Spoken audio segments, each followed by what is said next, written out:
سلام دوستان، سیدیلیا حسینی هستم. امروز اومدیم با یه آموزش جدید، حفاظت کردن از جدول یا هر رشته یا هر عددی که دارید در نرم افزار اکسل. خب اگه ما حفاظت کنیم از این جدولی که در صفحه نمایش میبینید، اگر بخوایم حفاظت کنیم کسی دیگه این نمیتونه این اعداد رو تغییر بده یا این رشته یا رشته‌هایی که داریم رو.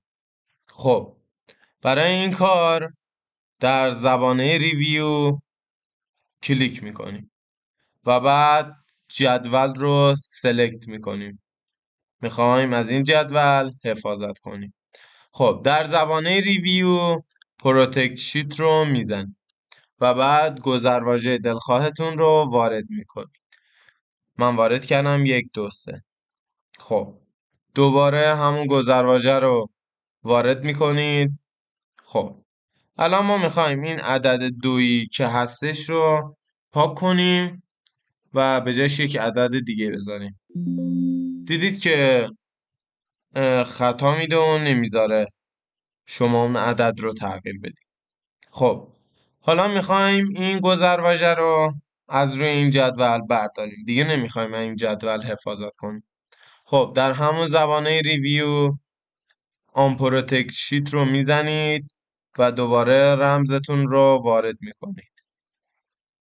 خب حالا این کار رو میشه در زبانه هوم هم انجام داد.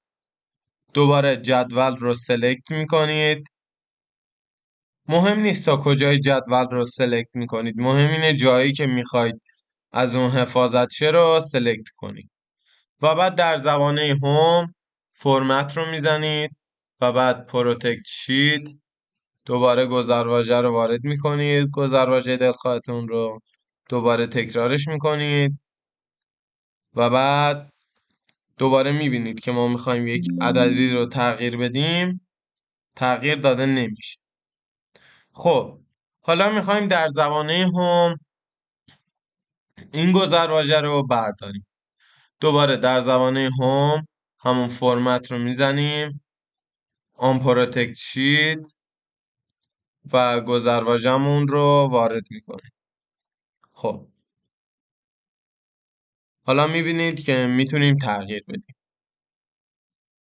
خب دوستان میبینید اگه که مثلا سلکت کنیم جدولمون رو و قفلش کنیم، مثلا یک گذرواژه‌ای براش بذاریم و بعد بخوایم همون جدول رو اتوفیل کنیم، نمیشه این کار رو انجام داد و میبینید که ارور میده، میگه شما پسورد گذاشتید و از این جدول میخواهید حفاظت کنید. میبینید که اتوفیل رو انجام نمیده و دوباره رمزمون رو برمیداریم. خب مرسی که تا آخر ویدیو با ما همراه بودید. تا آموزش های دیگر، فعلا